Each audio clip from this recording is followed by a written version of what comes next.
Let me tell you about two people. The first person earns $60,000 a year.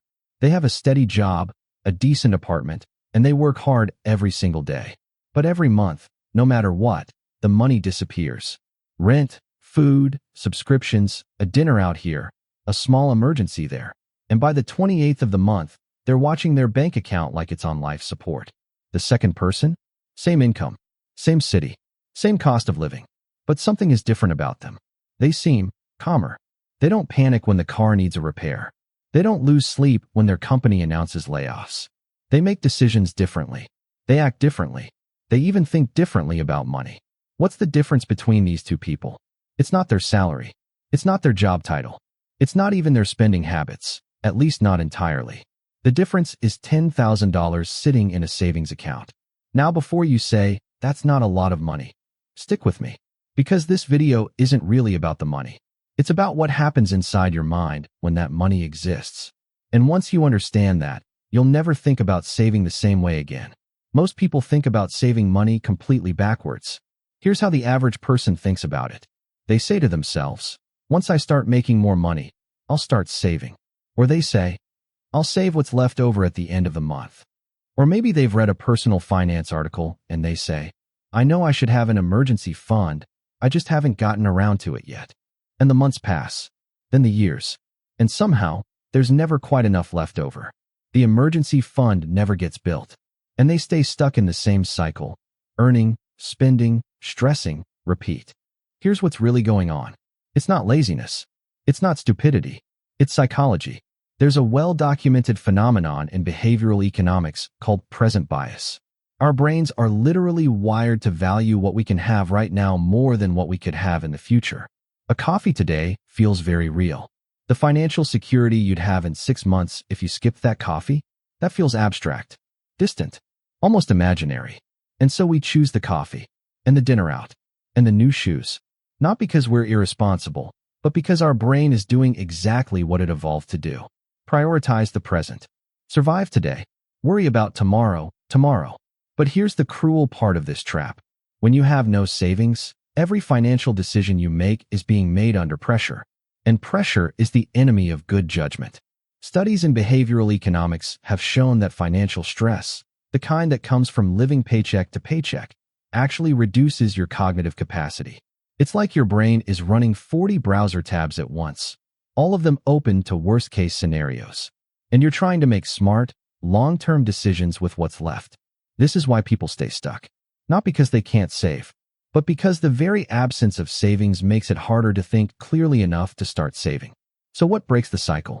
$10,000. Now here's what I want you to understand. $10,000 is not retirement money. It's not never work again money. By most measures of wealth, it's not even that impressive. But that is precisely what makes it so powerful. It's the first threshold, the first level of the game where the rules actually start to change. Let me explain with a simple story. Imagine you're playing a board game. And in this board game, every single turn, you're rolling the dice with nothing in your hand. If you land on a bad square, and there are a lot of bad squares, you lose. Game over. Back to the start. Now imagine you're playing the same game, but this time you have a shield. The shield doesn't make you rich. It doesn't guarantee you win.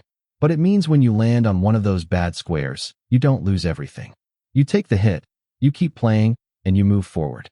$10,000 is that shield. Here's what that looks like in real life. Your car breaks down. Transmission repair, $1,800. If you have no savings, this is a crisis. You're calling family members. You're putting it on a credit card with a 24% interest rate.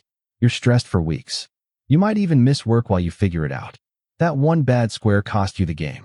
Now with $10,000 in savings, you pay the repair. You're annoyed. You maybe skip a dinner out that month. And then you move on with your life.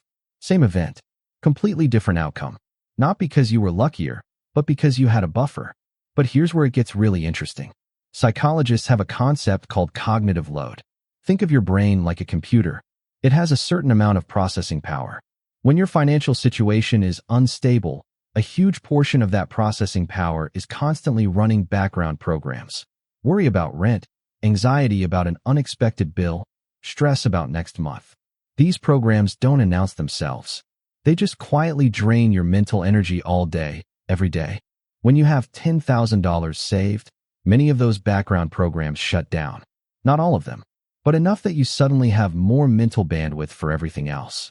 You think more clearly. You make better decisions. You stop reacting to life and start actually planning it. This isn't a metaphor. A famous study from Princeton found that financial stress consumed the cognitive equivalent of losing an entire night's sleep every single day. So when people say, "I just can't seem to get ahead," part of the reason is literally neurological. The stress of being broke makes you less capable of solving the problem of being broke. $10,000 starts to break that loop. Now here's the part that most personal finance content misses entirely. After you save $10,000, something shifts that has nothing to do with your bank account. It has everything to do with your identity. Here's what I mean. There's a psychological principle called behavioral consistency. Once we start seeing ourselves as a certain type of person, we naturally make choices that are consistent with that identity. If you see yourself as someone who is bad with money, you'll unconsciously make decisions that confirm that story. Overspending feels normal. Not saving feels normal. It's just who you are. But the moment you reach $10,000 in savings, something in your brain quietly updates that story. You've now done something that most people never do. You resisted the pull of immediate gratification consistently over time until you hit a real milestone. That's not nothing. That's actually significant. And here's what happens next. You start making decisions as someone who saves money, not because you're forcing yourself, but because that's now part of how you see yourself. The savings built the identity, and then the identity builds more savings. There's another shift that happens too, and this one is about your relationship with risk. Most people avoid risk not because they're naturally cautious, but because they have no margin for error. When every dollar is spoken for, even a calculated risk feels terrifying. Starting a side business? Risky. Negotiating for a higher salary or leaving a bad job? Risky. Investing in the stock market? Terrifying. What if it goes wrong? With $10,000 in savings, your relationship with risk changes. Not because you become reckless, but because you now have a safety net. Suddenly, that side business idea doesn't have to work immediately to be worth trying. Suddenly, leaving a toxic job isn't a financial death sentence. Suddenly, putting $200 a month into an index fund feels manageable instead of scary. The security creates the confidence. The confidence creates the opportunity. And the opportunity creates more wealth. This is why the first $10,000 is not just a milestone. It's a multiplier. It makes everything else easier. And there's one more thing. Let's talk about what $10,000 does when you actually put it to work. If you invest $10,000 in a basic index fund, something that simply tracks the stock market, and you never add another dollar, here's what happens over time. Historically, the U.S. stock market has returned about 10% per year on average. That means after 10 years, your $10,000 becomes roughly $25,000. After 20 years, about $67,000. After 30 years, over $170,000. From one decision, one threshold reached, one shield built. Now imagine you also keep saving, even just $200 a month on top of that initial $10,000. The numbers become genuinely life-changing. This is the power of compound interest, and it is the closest thing to a financial superpower that actually exists. But, and this is critical, you can't access this superpower until you cross the first threshold. You have to build the foundation before the compound effect has anything to work with. So what do you actually do with all of this? First, stop treating $10,000 like an abstract goal and start treating it like the most important financial project of your life right now.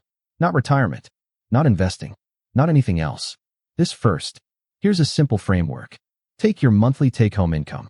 Whatever it is, commit to saving 20% of it before you spend anything else. Not what's left over. First, before anything.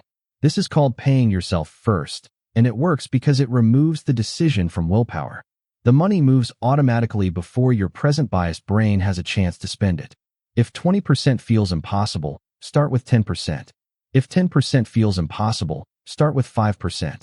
The percentage matters less than the habit, because the habit is what builds the identity, and the identity is what builds the wealth. Second, make the money inconvenient to access. Open a separate savings account at a different bank from your checking account. Don't put the app on your phone.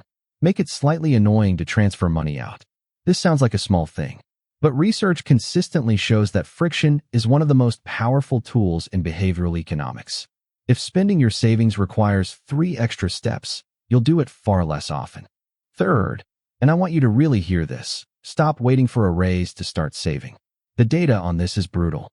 Every time our income goes up, our lifestyle inflates to match it almost immediately. This is called lifestyle creep, and it is the reason people earn twice what they made 5 years ago and feel just as financially stressed. You have to save with the income you have today, not the income you wish you had. Fourth, track your progress visually. This sounds almost childishly simple, but it works.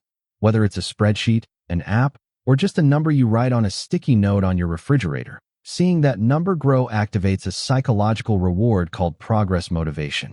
Your brain gets a small hit of dopamine every time the number goes up. And over time, watching the number grow becomes almost as satisfying as spending the money. Almost. Here's the thought I want to leave you with. Most people spend their entire lives thinking that financial freedom is about making more money. And yes, income matters. But the people who actually achieve financial stability, the ones who sleep well at night, who take their vacations without guilt, who don't panic when life throws them a curveball, they all have something in common. They built the floor before they tried to build the ceiling. $10,000 is the floor. It's not glamorous. It doesn't make for an exciting Instagram caption. It won't make your friends say wow. But it will quietly, fundamentally, permanently change how you experience money, how you think about risk, how you make decisions, how you see yourself. There's an old idea in personal finance that says it takes money to make money. And most people hear that and feel defeated, like the system is designed for people who already have something. But the truth is more nuanced than that. What it actually takes is the first step of real money. Not millions, not hundreds of thousands. Just a meaningful buffer between you and financial chaos. $10,000. That's the level where the game changes. And the beautiful thing is, it's reachable. For most people, with focus and intention, it's achievable within 1 to 2 years. Some people do it faster. And once you're there, you'll look back and realize something a little strange. The hardest part wasn't saving the money. The hardest part was deciding that you were the kind of person who does.